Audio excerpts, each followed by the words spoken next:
Welcome to episode 48, Anniversary! Join us as we take a stroll down memory lane.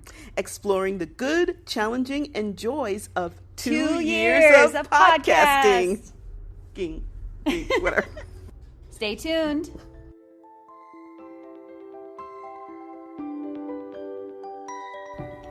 Welcome to the Witchy Wit podcast, where we look at life through a witchy lens. I'm Kimberlyn. I'm Leilani. At Witchy Wit, we explore current events, Ideas, music and books, and experiences in ways that recognize energy and life in everybody and everything. We are both real witches. And we bring two real perspectives through the lens of our different ages, Races, and backgrounds. with a healthy skepticism for what we have been told is true. Our conversations are raw, candid, and vulnerable. Join us as we cast a spell to uncover what we each know is true in our intuitive, witchy selves.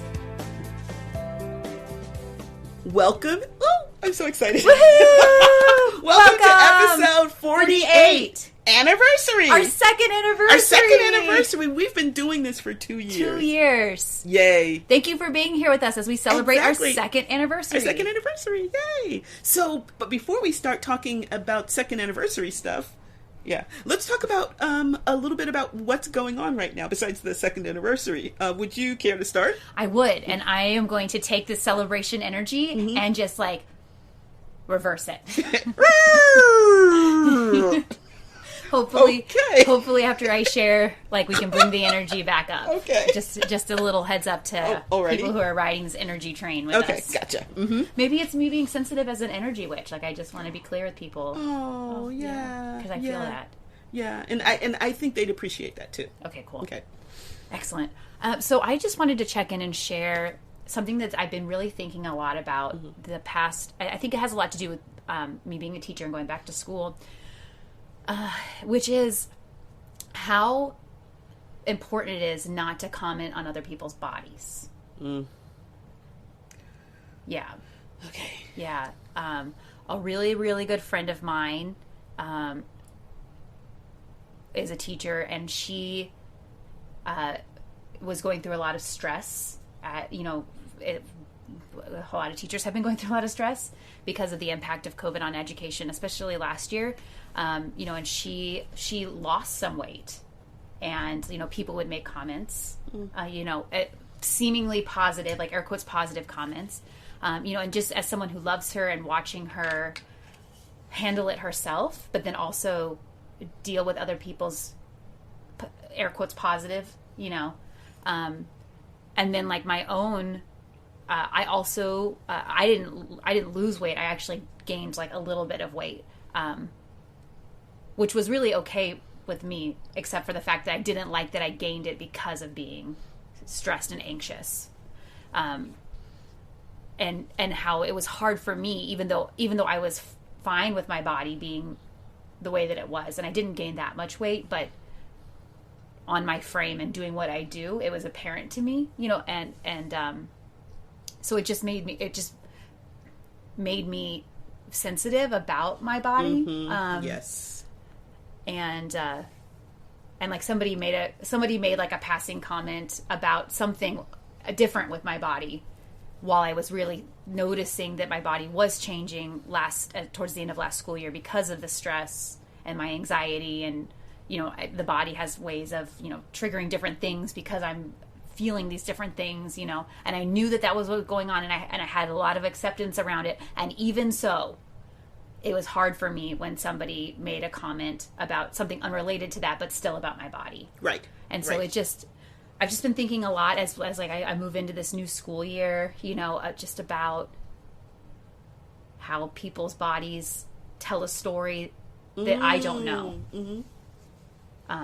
Like people's bodies are oftentimes a visual representation of things that I may never know is going on. Yeah. And how I just want to be mindful of that all the time, but particularly now with everything that's going on in our world. So yeah, I've just been like carrying that with me. And and just as a side note, like over the summer, like I'm doing a lot better now. I know I've shared on a previous episode about how I'm doing. I feel like I'm on the upswing with the anxiety that I've been having. But yeah. So I'm doing a lot better, and I'm feeling good. But even so, like I still just want to like honor that, and I've been carrying that with me. So thank you for sharing that, because that just resonated for me, because I was just before I came here, I was talking to a colleague about an hour ago now, and as they were leaving, I noticed that they had lost a little bit of weight, and it just prompted me to ask, so how have you been doing? Because this person had some health issues last year, and I saw them over the course of the summer, but just kind of in passing. And so I just said, so how are things going? And I learned that this person had been really, really sick back in June. And I had not COVID, but some sort of other respiratory thing. And then on top of that, then had like some food poisoning. Ugh. I mean, but it was like you said, that when you said a moment ago that our stories are told with our bodies, that's what resonated for me, is that it just, just the changes in this person's body caused me to ask. And I guess I might have, under other circumstances, but that just, I just said, so how are you feeling? And that's when I learned that they had gone through all of this serious health stuff at the beginning of the summer. Wow. And imagine if you had approached that with the paradigm of thin equals good. Oh yeah, weight loss equals good. Yeah. And you were like, oh, check it out, you lost that weight, looking so good. So you must be so happy to be so skinny. Beach body. Did you ever, Beach body, I love it. And meanwhile, they're saying, no, I almost died back in June. Yeah. Like, that would be horrible. Oh yeah, no, I can only imagine. So, I mean, to have gone through that, and then to have people commenting on like you said, the story that they see, that they're just, it's not even, they don't see your story. They just see something, and they make up a story about it. Oh my gosh, yes. Yeah. Oof. They make up a story about that. Wow. Yeah. So we're like, thank you for sharing how that. far are we into the episode? We're like just like a couple minutes in. My mind, you've already blown my mind. It's like, damn. Like 6 minutes in. Well, you said it. Yeah, you said it. It was like, damn. All right. So, how would you like to share your check-in? I'm curious. Is it gonna keep going down? Or are we lifting the energy up? We're going up. Okay, lift that energy up. Here we go. Yes. So, I have started. The school year started for me last week, and but I'm on phased retirement. And that means I teach half the classes I would normally teach, which means this semester I'm teaching one class. Holy moly. Wait, let me see if I can say that again. One class. Whoa. And it is so sweet, because for once, this is like kind of my major class, and for once I feel like I can really give it the time it deserves, because normally my regular semester for me is like during the spring I teach 2 sections of the same class.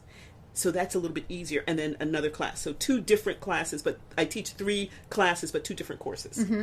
In the fall, I teach 3 different classes, 2 of which are heavy writing intensive courses. So it's just, my fall is always, you've seen me.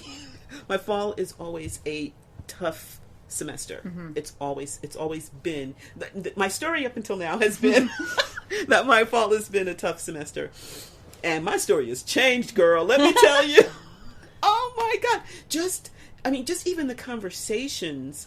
I don't know why, because the conversations are kind of the same conversations, different people, so it's going to be a different conversation, right? But the subject matter is still the same, but I just feel as if I can look them in the face and spend more time. I don't know why I feel that way, but I just feel free at last. So things are just going beautifully. I generally have a good group for this class. It's more the students who are interested in they're not taking it to check off a box. It's for their major or whatever. So it's generally a good class, but I'm really, really enjoying it now. So yay. So how long does phased retirement phase? You can do it. You can do it from 1 to 3 years. And I was talking to a colleague back in the spring. I told them that I was going to be doing this, and they said, you know what, Kimberlyn? There's a reason they tell you after your third year you must retire, because you would do it the rest of your life if you could, because it's such an easier schedule and you have no committee. See, it's the administrative stuff that is really the time sink, right? I mean, besides the grading, but you have no committee obligations unless you want to. You can voluntarily do them, but you don't have that. You don't have to attend any meetings if you don't want to. I mean, it's like, it's beautiful. All you get to do is teach. You get to teach. There's a concept, right? Oh, you just come in and teach. Yeah. I'm sure every teacher that's like listening to this podcast, it's like, amen. We'd like some of that, please. Oh my gosh. Yes. So it's the second week. It still feels like the fourth week of class, though. No matter how no matter how easy it is, once that first bright, shiny first week, and we're all bright-eyed and bushy-tailed, and then after that, okay, it's school or it's work, So, but still, I'm just really enjoying it. I love that. Yeah, good for you. You literally have worked for this. I did literally. Yes, I have 40 years. I mean, 40 odd years, have led to this point. Yeah. So. Oh my goodness. Yes. Mm-hmm. I'm looking at your water bottle that has the moon phases, and I'm wondering. I think so. We're somewhere on the waning side here. Your phased retirement. This is the phase somewhere. It's a phase. Yeah, phase. Yes, it is. It's a phase. Yeah. So I'm enjoying that, and because of that, I'm giving myself more time to do the things that I've always said I wanted to do, but I've never had time. So my commitment to myself is to make more music. And then what else? And just make more music, make more art. Yeah, so that's so wonderful. Yeah. I love that commitment. Yeah. Yes, sleep. Yeah. I don't know if it's just because I don't think it's because I've had more time, but I've been drinking more water. Like, I don't know why. I don't know how it's connected, or if it's just if they're independent of each other. But I'm just taking better care of myself. So, I love that. Yeah. And as your friend who loves your art and your music, it makes me happy that perhaps I'm going to get to enjoy more of your art and music. I hope so too. This is such an exciting moment for me because, and I think we've discussed this in the past. When we thought we were going to, when we said we were going to do this, I don't even think I thought about how long we're going to do it. I just thought, okay, we're going to do some episodes, and we'll just. I think it was kind of this nebulous feeling, like we're only going to do 4 or 5, or we're going to do a season of 10, or I don't even know if I even thought that clearly.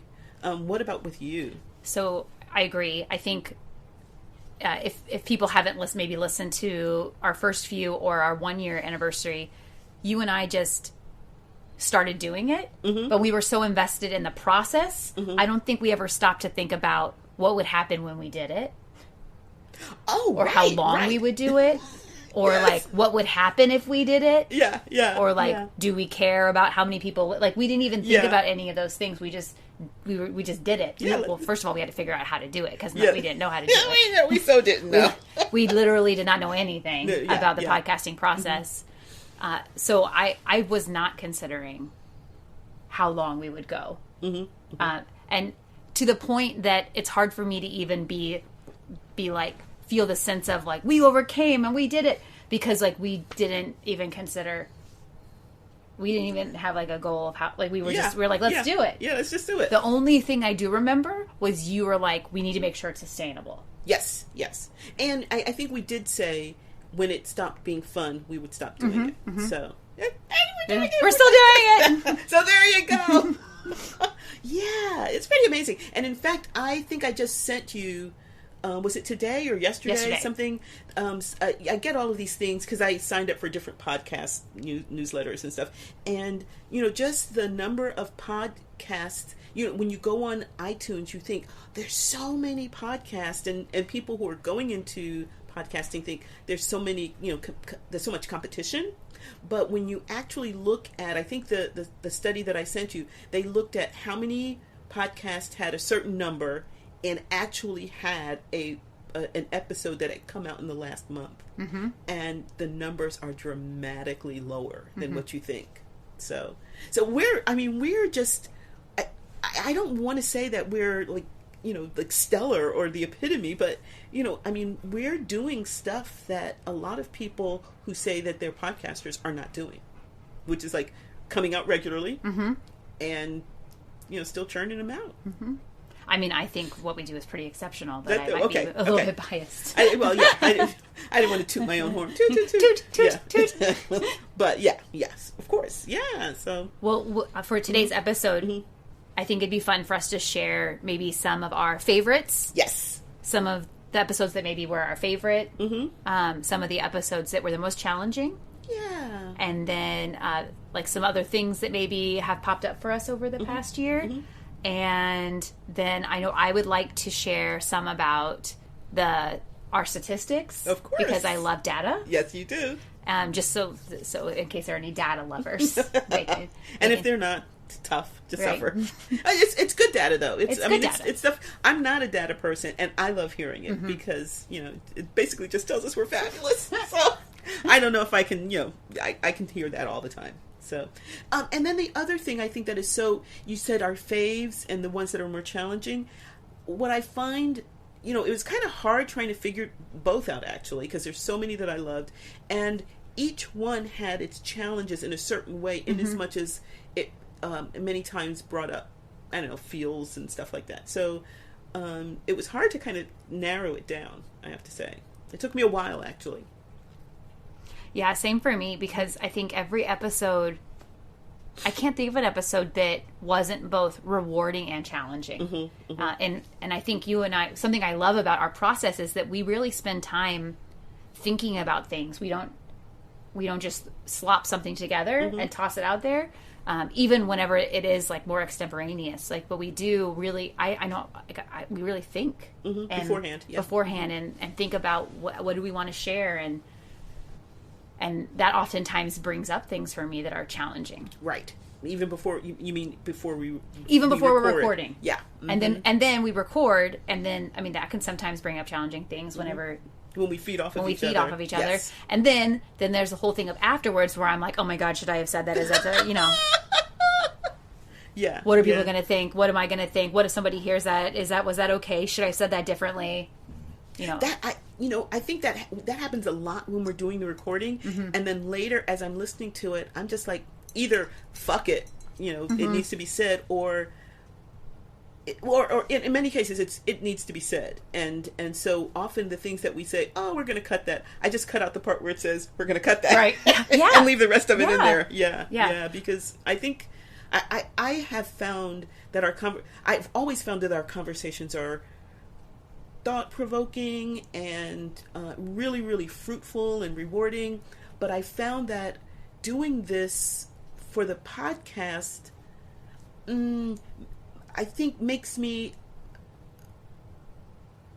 stretch a little bit more in terms of articulating it. Because if it's just the two of us, we can kind of like talk around something for a half hour and say, oh, okay, that's what you meant. But we don't have that luxury, right, for the podcast. So, and I actually welcome that opportunity to kind of sit and think a little bit about what I really want to say, like what I really mean, as opposed to kind of talking around it. Brene Brown calls it a vulnerability hangover. Whoa. Yeah, and the reason why I know that is I have major vulnerability hangover after facilitating ritual. So after I priestess a ritual, normally that night I'm wiped. And then the next day, I'm kind of numbed out, like I'm just like overspent. Yes. And then the following day, so 2 days after ritual, that's when my vulnerability hangover kicks in, and I just like spiral. Really? Oh yeah, it's something I have to really be conscious of. Otherwise, I if I don't pay attention to it, I'll just spiral into like this like Looney Tunes land. What was I thinking? Yeah, especially the first retreat that I priestessed, that I was the one who coordinated the retreat, and I like wrote the rituals, and there was like a lot of women who priestessed at that. When I got back to work the following week, by the end of the second day, I had convinced myself that I was going to get kicked out of our circle. Like, the retreat went fabulously. Yeah, it went wonderfully. Yeah. It went wonderfully. But I was just convinced because of that, because it was a really vulnerable, leading and priestessing, and to tie it back to what we're talking about, podcasting, I think is a vulnerable act, because I'm putting something out there. Yes. And then people will experience it and then interpret it, and then I cannot control the way that people receive it. That's exactly right. And some of that is like my responsibility to make sure what I say and how I say it is done in a way that is sensitive, right, and appropriate. But it's hard to release something and then let it go and then not have control over how people take it. And so for me, it's a really vulnerable thing. I think it's interesting that you said that, because I would imagine a lot of people think, leading, facilitating a group or doing a podcast, it's kind of leading and just being a leader, and just kind of being a way shower and just showing and being like, not the expert necessarily, but being the one that shepherds everyone. And what you're giving us insight into is that if you're being a really conscious leader or facilitator, because I think that term better expresses it, that you're often leading from the middle, or you're leading by giving everyone else the wherewithal so that they can go forward, right? And that's a lot tougher, I think, and hence the vulnerability hangover. That's what she calls it. Wow, that's a powerful phrase. I'm gonna have to remember that. Oh my gosh! Whenever I was reading, I don't remember what book it was, because I've read all of her books, but I was reading the book and she said that, and I was just like mind blown. Like, there's a name for it. Yeah. I thought I was just like really like trauma impacted. Yeah. But I think that's one of the beauties of, we'll have to have an episode on Brene Brown, is that she finds a way of articulating these things that I feel is something that only I experience, and she's basically saying, no, honey, don't flatter yourself. We're all going through that, Yeah. So that's pretty amazing. I do think it's interesting though that as we are talking about our experience, like, I think this conversation really shows that we don't take this on as we're just like shouting out our opinions into a void. We're not influencers. We're not trying to influence everybody and tell everybody. Oh my gosh, you're right. I don't, and I think it's not until this moment that I realized I don't consider myself an influencer, because I'm not attempting to influence anybody. I'm the point of this conversation, and for me, the point of our podcast is for us to share our experiences, which are in some ways very similar and in some ways very different. And then the hope that enriches other people's experiences so that they can do whatever it is. Exactly. But I'm not influencing them at all. No. Though, as you'll tell us later, because I looked ahead in our notes, we do have impact. But here's the thing.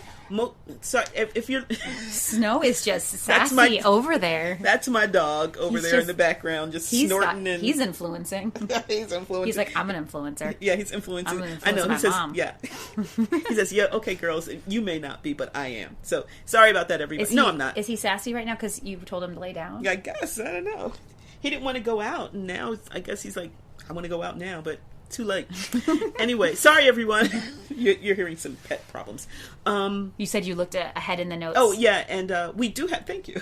And but I think this is true of anyone, that when you share vulnerably, you have impact.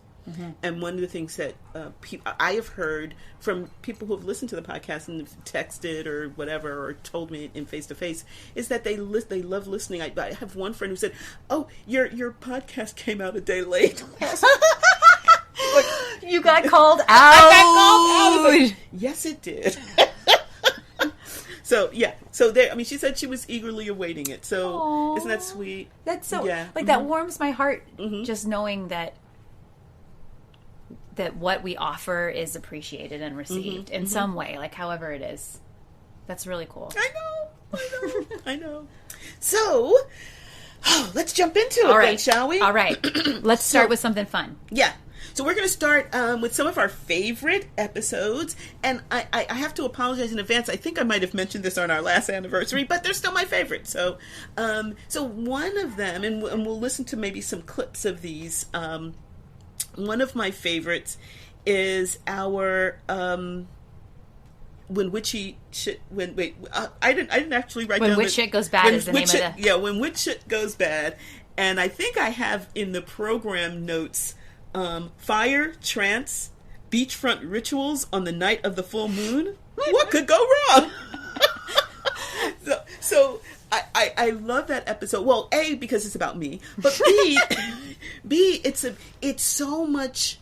I think so much not the issues, but you know, it says so much about the stuff that we do when we do ritual, and you know how we get into it, our mindsets about how we get into it, and then when things don't necessarily go the way we thought that they'd go. So that's that episode, and that was episode 10. Episode 10. Okay. Yeah, episode 10, when witch shit goes bad. Yeah. So the part that you'll be listening to is when the retreat that you facilitated.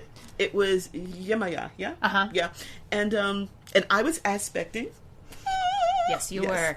And very much so. And I was aspecting very much so. And I had not, we normally talk about the fact that when we aspect, we kind of commit to allowing a certain amount of the goddess energy into our bodies, and then we're maintaining some margin so that we could still function in this world, because goddesses are not necessarily both feet in this world. They don't understand the rules of humanity, like being a human. Yeah, like you breathing. Could drown. Yes, exactly. Like drowning in water. Drowning in water. So in this episode we talk about how we after this we kind of figured out that we really do need a handler when someone is aspecting, because I was wandering. You'll hear in the clip, but the goddess Yemaya was taking Kimberlyn's body out to the ocean. I think she might have thought she was going back to Africa. I think so. I'm not sure because fortunately we didn't get that far. But you yeah, got farther than I think was appropriate. It was appropriate or really helpful. Really my safe. So that's episode 10, when witch shit goes bad. Then I remember looking over at your body and seeing that clearly, like, I don't think Kimberlyn is home. Like, it is all Yemaya. It is all Yemaya all the time. So we're like, right. It's like Yemaya radio, all Yemaya, all the time. And so I remember we're standing in a circle and we're doing some sort of magical work around this energy, and you're just circling our circle. You're just like circling. And which was what I was supposed to do, right? I think so. I think that's good. what we had planned. And then eventually you were going to like bless us or offer us some sort of wisdom. And I just remember like you're circling around the circle and your eyes are aglow and you're just like gushing energy and love. It's just really power. And then all of a sudden I'm like, wait, where is she? Where is she? What's going? And we're all like looking, and I'm like, wait, because I'm the one like, I planned the ritual, so I like knew, and I like, wait, where is she? I had one eye on you and one eye on the ritual. I lost you, and then I turn around and I look. You're like walking off into the ocean. And see, I don't remember. I mean, because obviously I'm aspecting. I don't remember any of this. So I take it I was retrieved. Did you call me back, or did you just? I did. I started yelling, and you were not paying. Well, it's also the ocean, but you were not paying attention. But I'm sure Yemaya didn't want to hang out with us. She wanted to be in the ocean. Because that's her jam. Duh, right? Like you honored me. It's like, okay, that was nice. Cool. Okay, no, yeah. Okay. Y'all are great. Okay, ocean rules. So then I like run off and I get you and we grab you and we like gently guide you, like come be with us, and you like come back out, and then we start doing ritual again, and you're walking around us gazing in love, and then again it happens again. I think it happened like at least 3 times. Really? Yeah. Okay. What's it? It's the tide. It pulls you. Wow. And didn't we? Was it a full moon that night too? It was. Yeah. It was so it's quite like, wonderful. what did you expect? Right. And we also. I personally loved that episode because I think my experience of before I started really priestessing was I thought that the priestesses had it all together and were super perfect. Okay. It was very rare for me to ever see see like see how the sausage is made. Yes, yes, to see how the vegan sausage is made. The tofu pups. Yes, like I would hardly ever see a snag. And so I just assumed that everything unfolded perfectly. Now, what I know now as a priestess is that people are really good at adjusting, and that my other sisters in the ritual are really good at stepping in, and that most of the women in our circle want it to go well, so everyone is happy to oblige and make things go. But man, like that episode. Talk about vulnerability hangover. That episode was just like, hey, look at all the times when I've made stupid mistakes. Oh, that's right. Yes. I might have to play 2 clips from that, because the other one is the Warrior Maiden. Oh. Remember? I love that part. That's where we had created this warlike summer solstice ritual. Yeah. And you took you were not embodying that warrior energy. No. What were you embodying? Like fairy energy? I was embodying Leilani energy of just like, take care of yourself, do what I want. That means I could do whatever I want. No, Leilani. That's right. Yeah, weren't you like tossing the Warrior Maiden shields like a frisbee? Like a frisbee. Yes, and I turned the double this holy symbol. Yeah. Into, instead of a double-sided axe, into a friggin' fairy. Yeah. Okay, we might have to play a little bit of that one too. Great. Vulnerability hangover. Yeah. It was great. when witch goes bad. I mean, bad. That's half the fun. I did learn. Yeah. I learned a lot. Yeah, well, we all did. and the beauty of it is kind of the same thing, where the ritual went on, right? And we had warrior maidens and like some slightly fairy warrior maidens. More playful, more. Okay. And let's do one more of my faves. Okay. And that's Planes of Existence. Yes.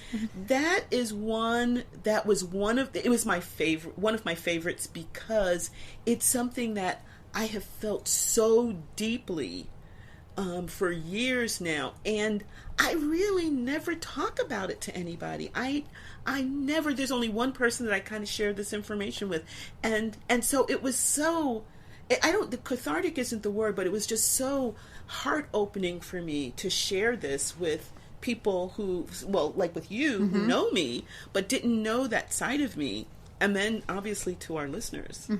When we did episode 43, Planes of Existence, I entered into it. I think it's the only episode that I haven't done any preparation for. I remember. Yeah. All it was just me showing up and being ready to learn. And by golly, did I learn? I learned so much. And one of the reasons why I love that episode so much is that I instantly began applying the things I learned in my life. Oh, right. I remember you talked about it later. Like a couple of episodes later, at one of your check-ins, you had said that you started thinking along those lines. Yeah. See, and that's what I mean about having impact. That I wouldn't have, I'm just sharing some stuff, and it was something that resonated for you. Yeah, and I was shocked that when you started saying, like, because you first said, let's do a Planes of Existence episode, and I was like, okay, cool, like, that's kind of weird or whatever, but, like, that's fine. I don't really know anything about that, but that's cool. But then when you started sharing, like, it's a big deal to you, you think a lot about it, my reaction was, how is it that I'm in a spiritual community with you where we are literally crossing into different planes of existence all the time, and I didn't even know this about you? Right. And if I don't know this about you as someone who knows you, I think, really well, who's been in circle with you for so long, done all these additional trainings with you for, years, and I don't get to see that part of you? Like, what? Yeah, I know, but it never comes up in conversation. I mean, like, how often do you sit down and say, I really need to discuss Planes of Existence with somebody? I would like fries with that, and I would also like to talk about Planes of Existence. Like, what dimensions are we in today? So that's, I mean, yeah, it's not that I was hiding it.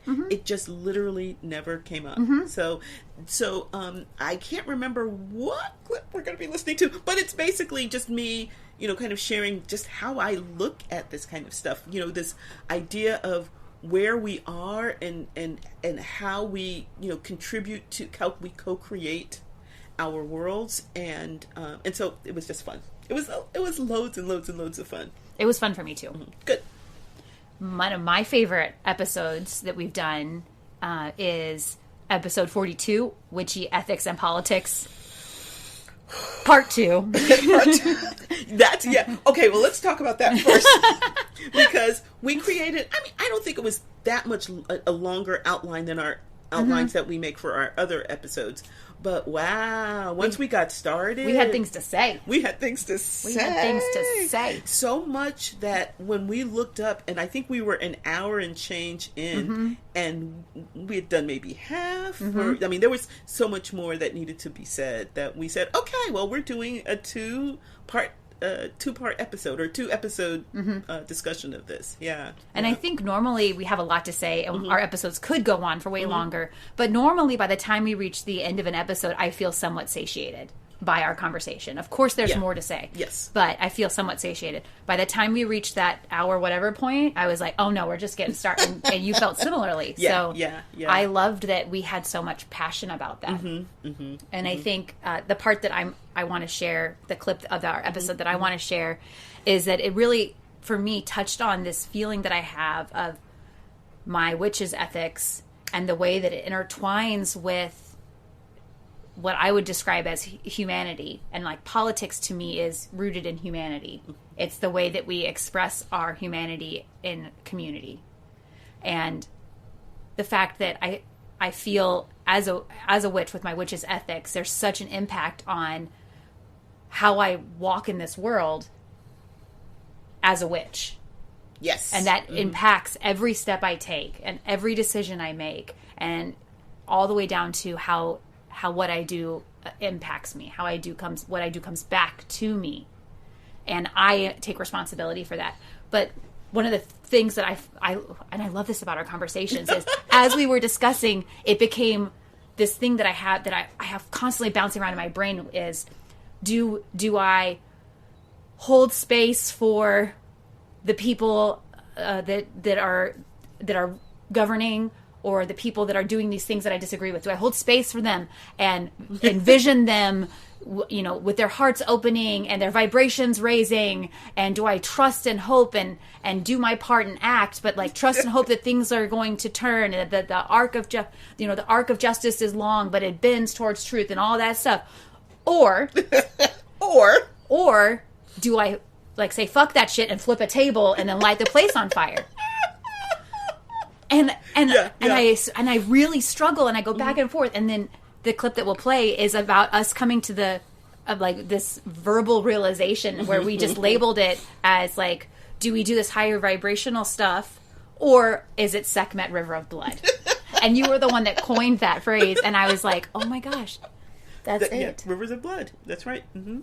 Burn it down. Burn it down. Sometimes and that's, I think, that in the clip that that it's so entrenched that even if you take a few people out of the equation, it's the new people coming up, unless they are totally retrained, are going to just recreate the same situation, right? So, and I think part of that conversation that was so enlightening for me was this realization of how, like you share, that you walk back and forth between the two, and because I don't know why, but I just feel like it should be one or the other. And when I'm in one place, I'm feeling bad about not being in the other place. Gotcha. Like when I'm in Sekhmet River of Blood, burn it all down, this whole thing is fucked. Yeah.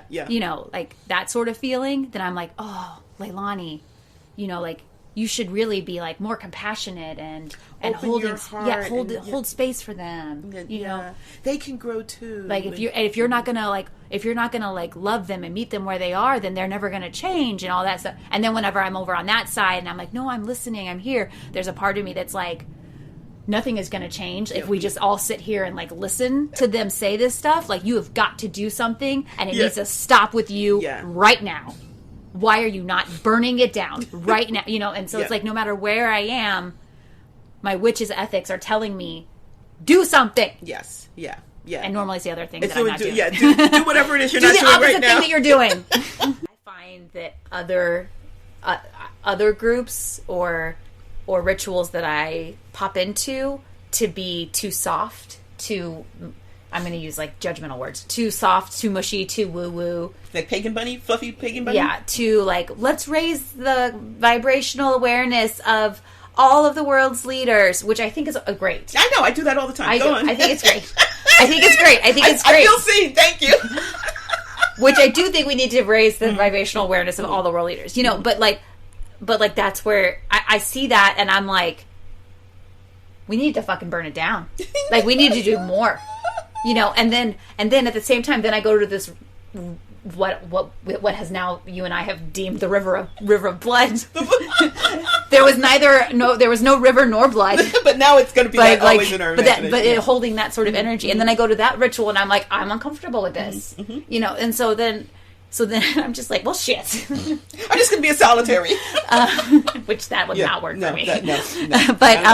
But you know, like, so I guess in some ways it's interesting that like I don't like either of those, but I also. I don't know. And so, would you accept the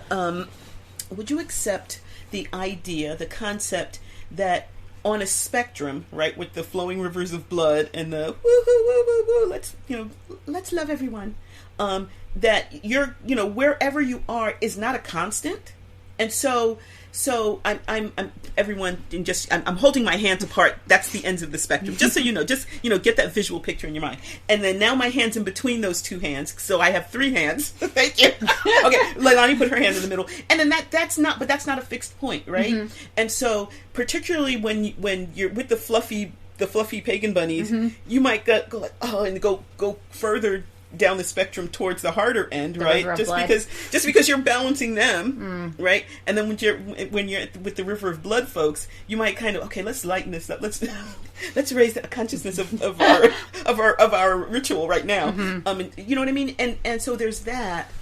But you as an individual are going back and forth between that anyway, just because of what happened to you that morning, or it's something you read in the paper. I do think I am. Since the beginning of my being a witch in community, I have gotten more towards that aggressive side. It has been a steady push, and then the past 6 years has pushed me even harder. But even with that, I still find myself like the idea of committing like a symbolic violent act is something I don't feel comfortable with magically. Like an axe cutting through the chains of oppression or something like that, or that sounds great. Oh, okay. No, more maybe the axe like cutting off a president's head or something. Yes. Okay. Gotcha. That I am not. That okay. Well, yeah. Something like that happening. You know, like I do not like Mitch McConnell, but I don't think I would do magic to, like I would like stab his picture magically. Like that to me doesn't feel like something that I'm willing to do. I would to invest your magic. Yeah, but like I would like wrap him up in something, or like dissolve the picture in something, or burn the picture, or bury the picture, or I can think of a lot of things that I would do to the picture, but not like stab the picture. So I'm just okay, gotcha. I'm just pointing this out. I haven't done any magic to Mitch McConnell directly, but I'm just pointing it out because I want to point out like the gray haziness of that ethical boundary for me. That makes sense. And I certainly want to do more than like sing at a picture of Mitch McConnell and sing to him and tell him that I think he should do better. Like that's not where I'm at. Okay. I love that there are people who want to sing to Mitch McConnell, I guess, in this fictional world we're creating. But like that's not where my energy is at. Yeah. I'm way over on that spectrum on the other, way more towards the river of blood. You won't mind a few drips of blood dripping down his face. I guess it depends on where that blood came from. Okay, gotcha. Okay, gotcha. Okay, all right. What are you? So as we feel that paradox, and we know that we can do both of those things, right? Well, the second one, if we do that, I'll make sure we have some bail money. But right? but no, we can. We hold as witches.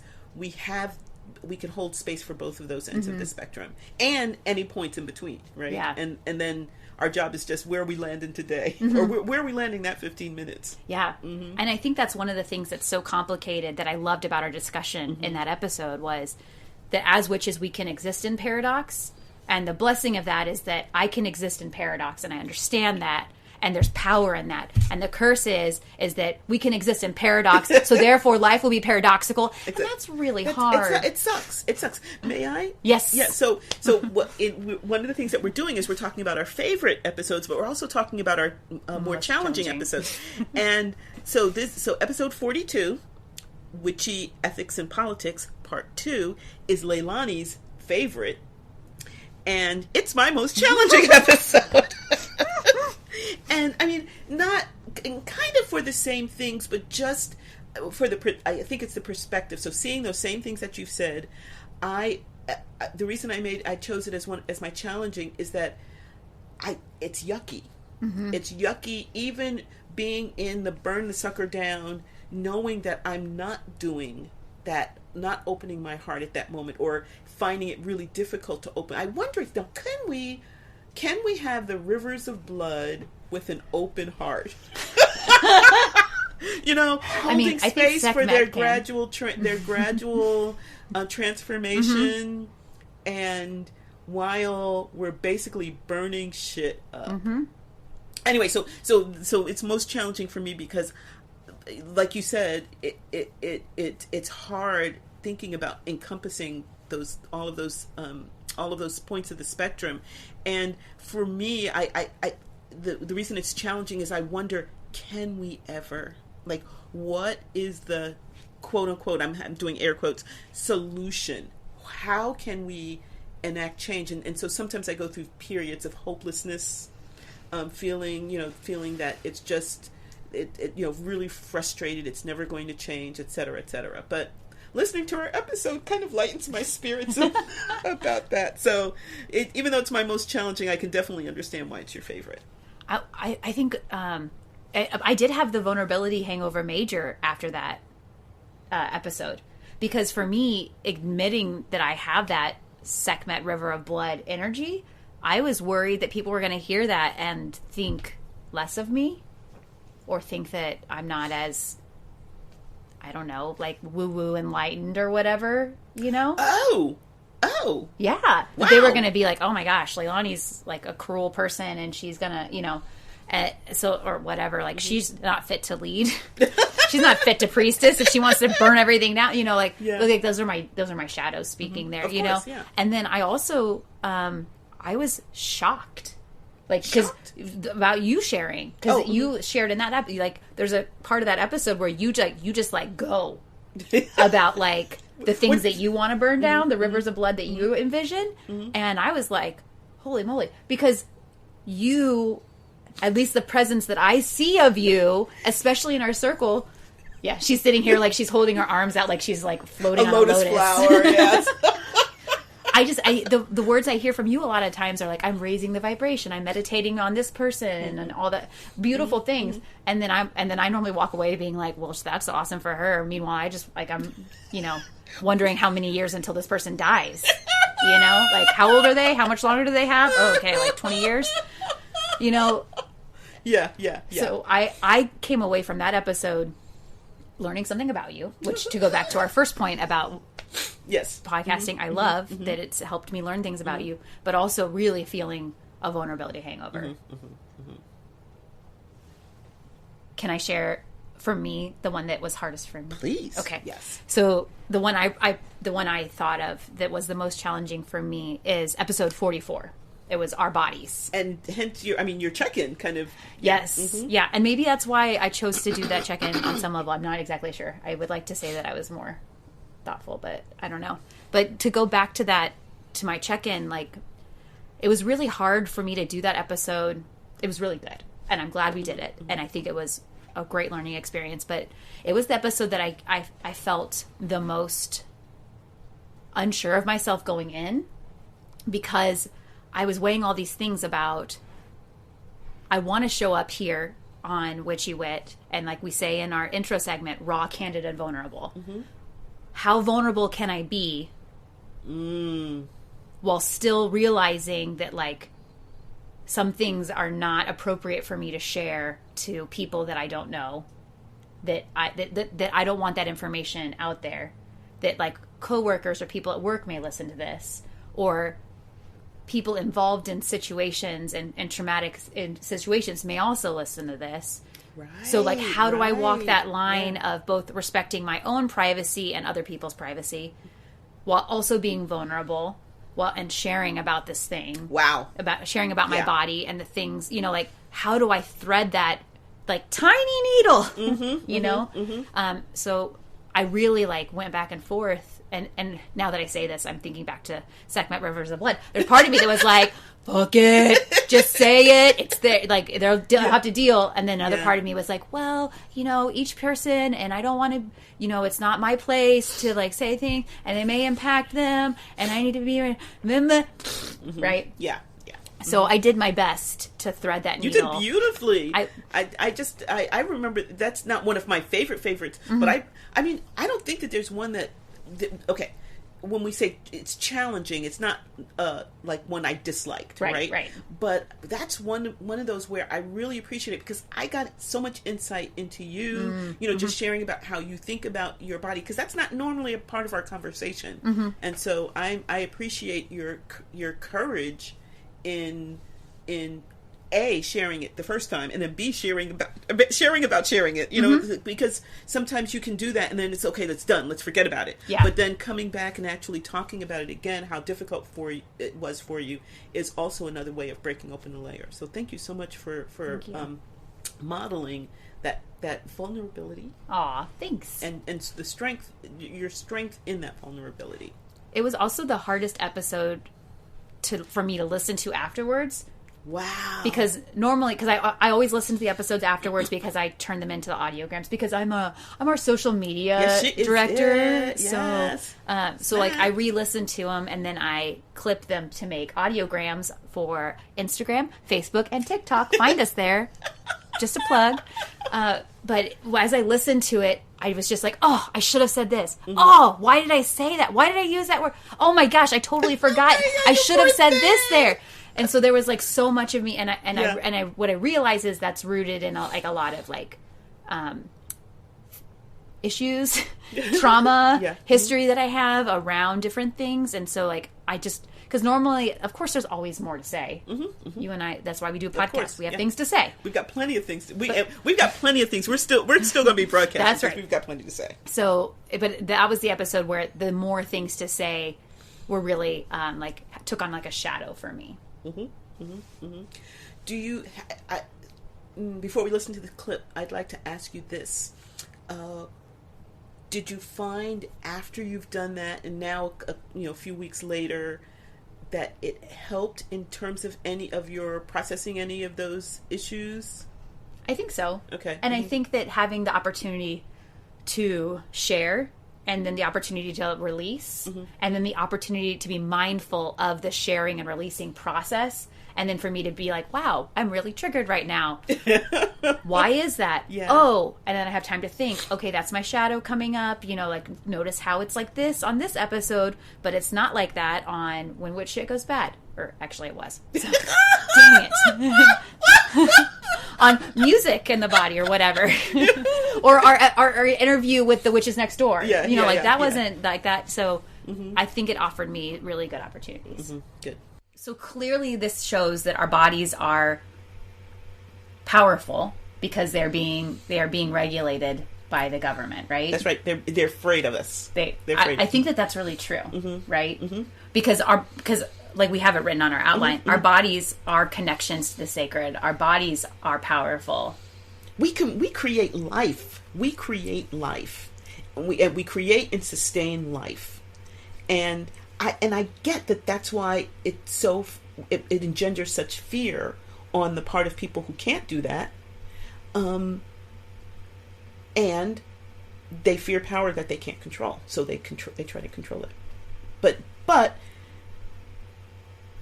it's one of those things where it's kind of that double-edged sword, right? And they want to control because it's such a miracle. I just want to like say that again, like what you just said. Like our bodies are powerful and they can't control it, and they fear what they can't control, so that's why they oppress, right? And I really hate being a part of that oppression. Like I really don't like the fact that like I buy into that.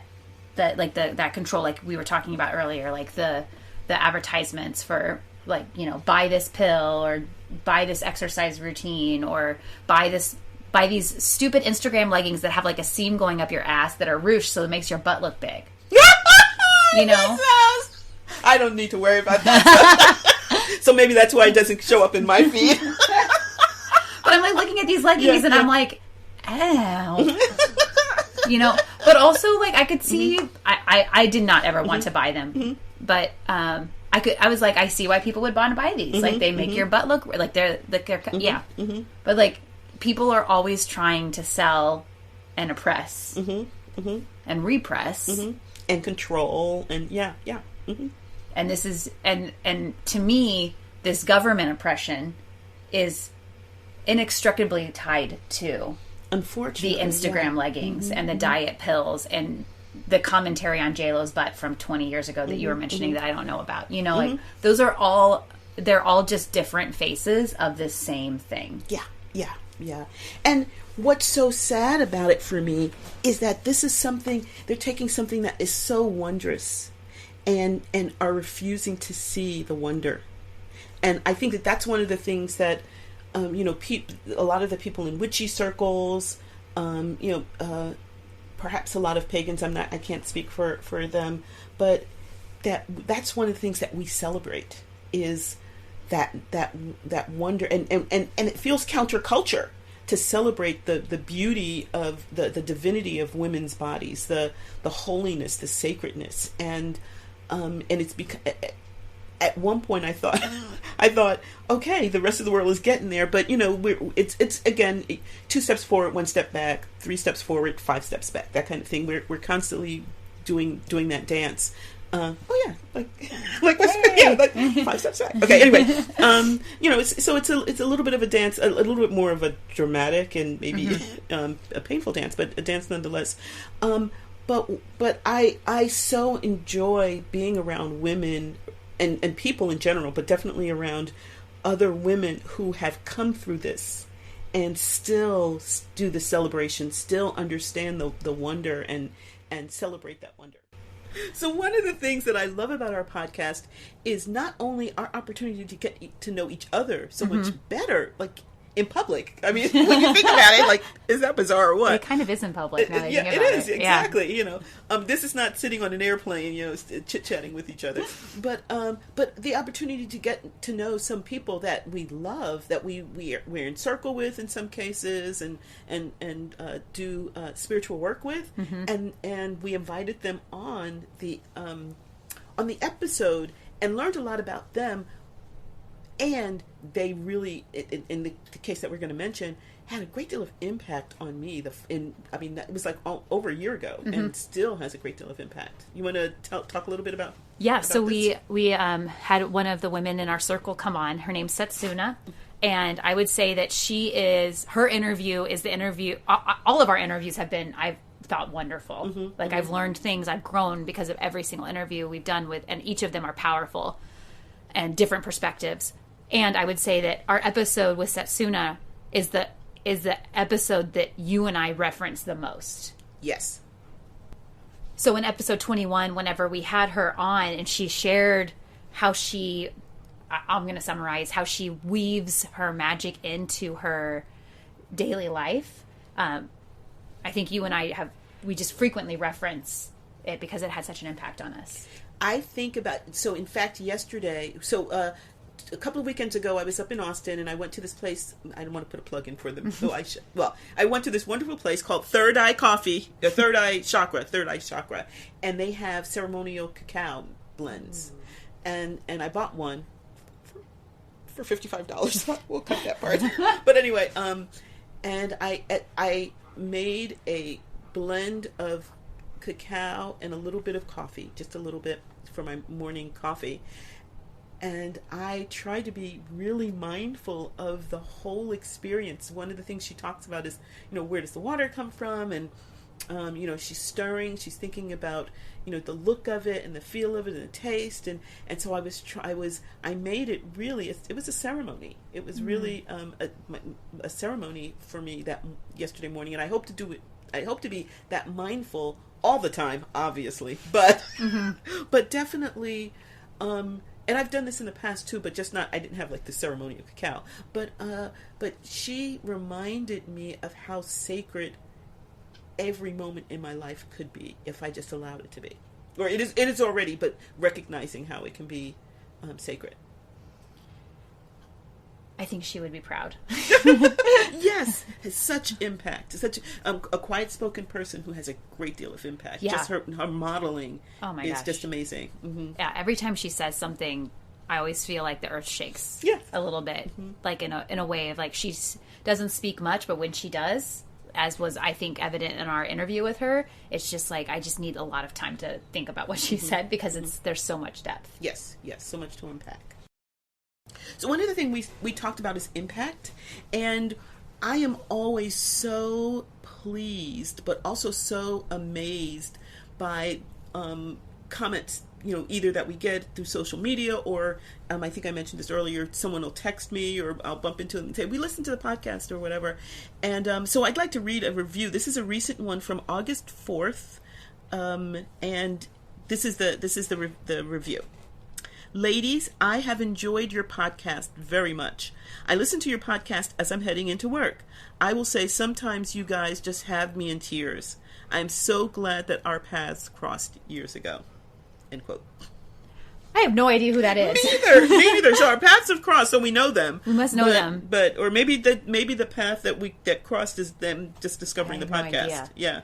But when I stumbled across this review, I was really touched. Me too, because like I said, we know our conversations because we know each other. We get a great deal out of our conversations with each other, and just hearing back from someone that it makes a little bit of difference for someone else is just, it's totally icing on the cake.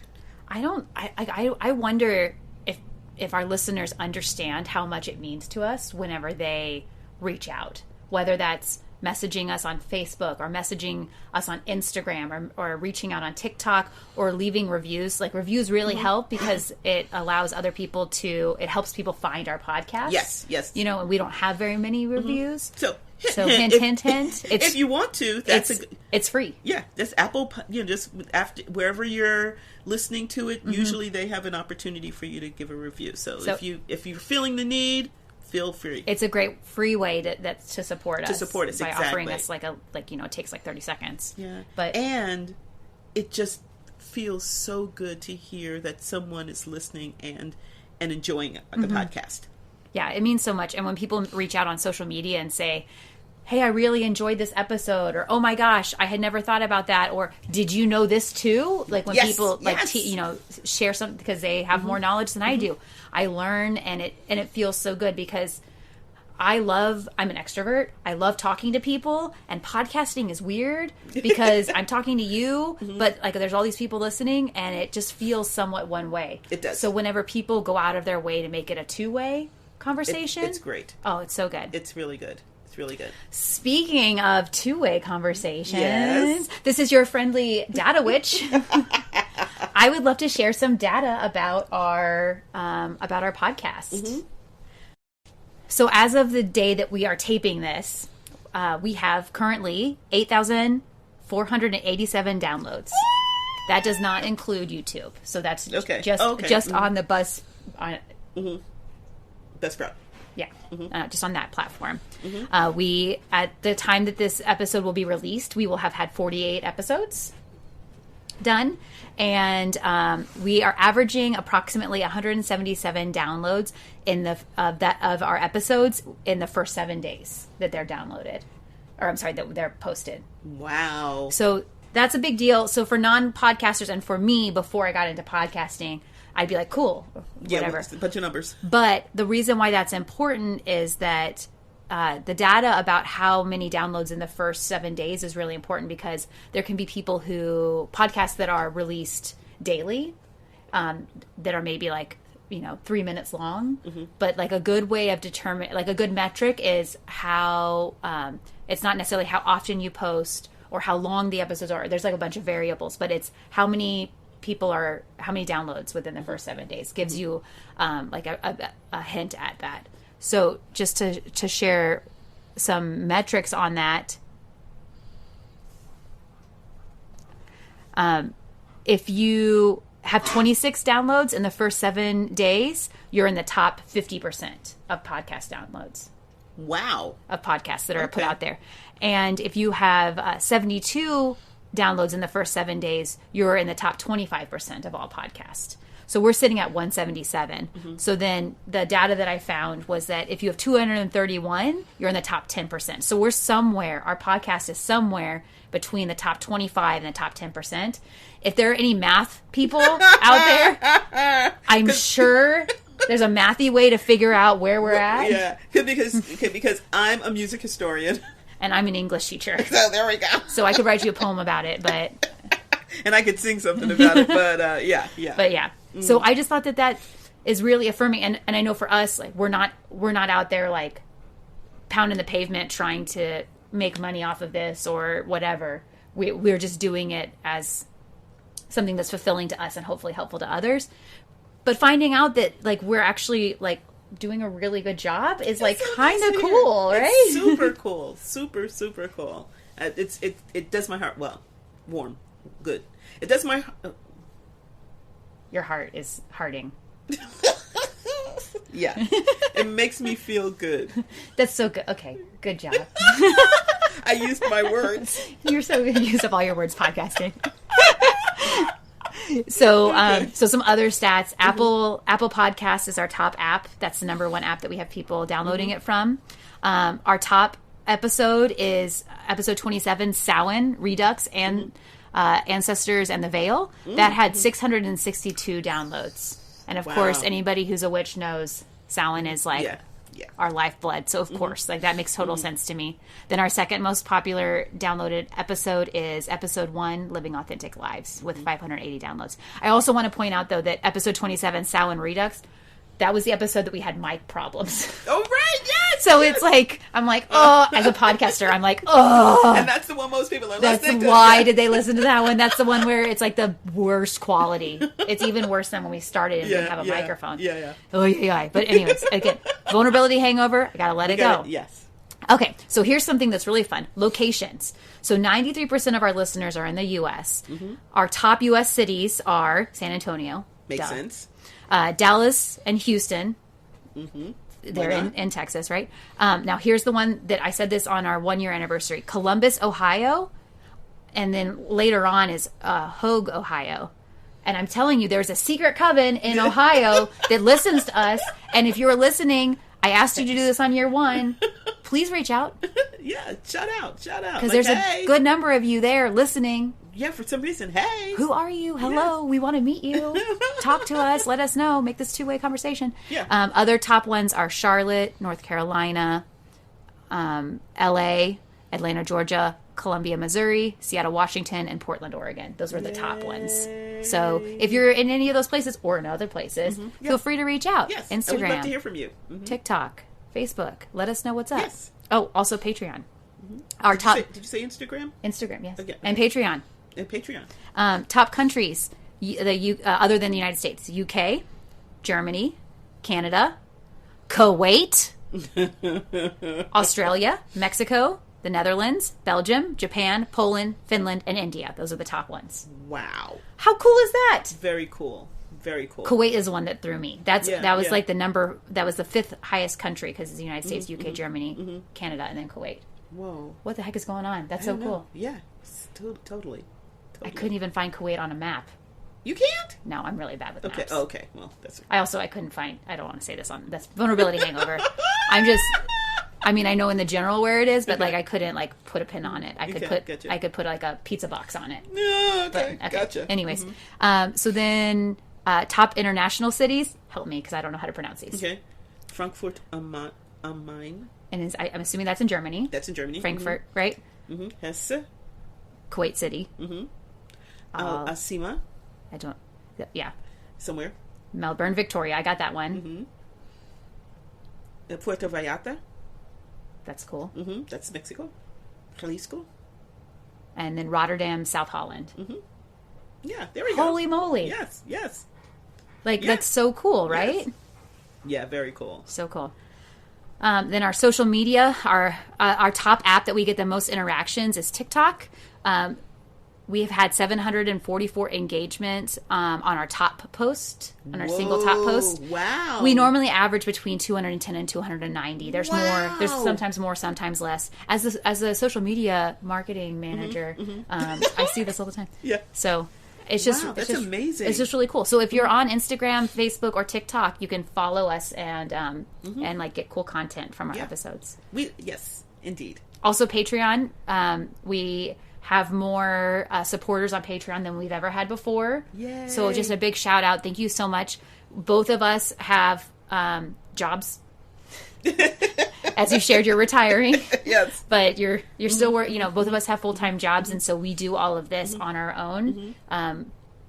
We are a team of two, and so a mighty team of two. A mighty team. But still two. So the support that we have on Patreon allows us to continue to do this. It's amazing. And not put ourselves in debt because we pay for everything ourselves. So everybody on Patreon, thank you so much for your support. We hope you enjoy the additional content. Yes. It means so much to us. We love posting like our behind the scenes stuff on there. It's like it's a pretty safe space where we can be a little edgier because we know that the audience there is one that really, really respects what we do. And that's right. Yes, exactly. We can expose a little bit more of ourselves. Whoa. It's a podcast. They can't see. Oh, yes. Well, anyway. So the poem that we're going to read is one that I didn't know at all. It's by Maya Angelou. And as many of you already know, she's done tons of different things. She's written over 30 books that have won numerous awards. She's also directed, wrote, and acted in movies, in the theater, and on television. She was a songwriter, a singer. I actually listened to some of her recording, her calypso recording from the 50s. She was an educator, a much-loved lecturer, a civil rights activist, and a mother, as well as a Grammy Award winner for 3 spoken word albums. So we're going to read her poem, Continue. My wish for you is that you continue. Continue. To be who and how you are, to astonish a mean world with your acts of kindness. Continue. To allow humor to lighten the burden of your tender heart. Continue. To let your eloquence elevate the people to heights they had only imagined. Continue. To ignore no vision which comes to enlarge your range and increase your spirit. Continue. To dare to love deeply and risk everything for the good thing. Continue. To float happily in the sea of infinite substance which set aside riches for you before you had a name.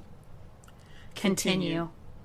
And by doing so, you and your work will be able to continue eternally. I love that poem. This is just, like I said, I was just looking for something that kind of sums up what we do. And for me, this is kind of inspirational in terms of, we've done 2 years, and now what? We're going to continue to go on. And there's so much that I feel like we have to share still. We keep generating content for episodes. So I love the idea of continuing to dare to continue to love deeply and to continue to take those vulnerable risks. The risks for the good everything. thing, as she said, for the good thing. Brilliant. Thank you for continuing with us for 2 years. Thank you for your continued support on Patreon. Thank you for your continued engagement on social media. Thank you for continuing to listen and go on this journey with us. I'm so grateful for these 2 years, and I'm so excited to continue. It makes me so happy that we're still doing this and that we're looking forward to the future. We hope you have enjoyed the magic that has unfolded here at Witchy Wit. It would be great if you would help make Witchy Wit possible and get access to exclusive content by donating on Patreon. We'd love it if you join our Witchy community and enjoy shareable content on Instagram, Facebook, and YouTube. Would you do us a big favor and support us by rating and reviewing us wherever you get your podcasts? It's free and helps witchy folks find us. Feel free to email us at witchywitpodcast@gmail.com. We love to hear from our community. Reach out and let us know what's brewing in your cauldron. New episodes are released every second and fourth Friday. Follow us on your favorite podcasting platform so our episodes go right to your playlist. You can listen as you ride your broom. Stay witchy, y'all!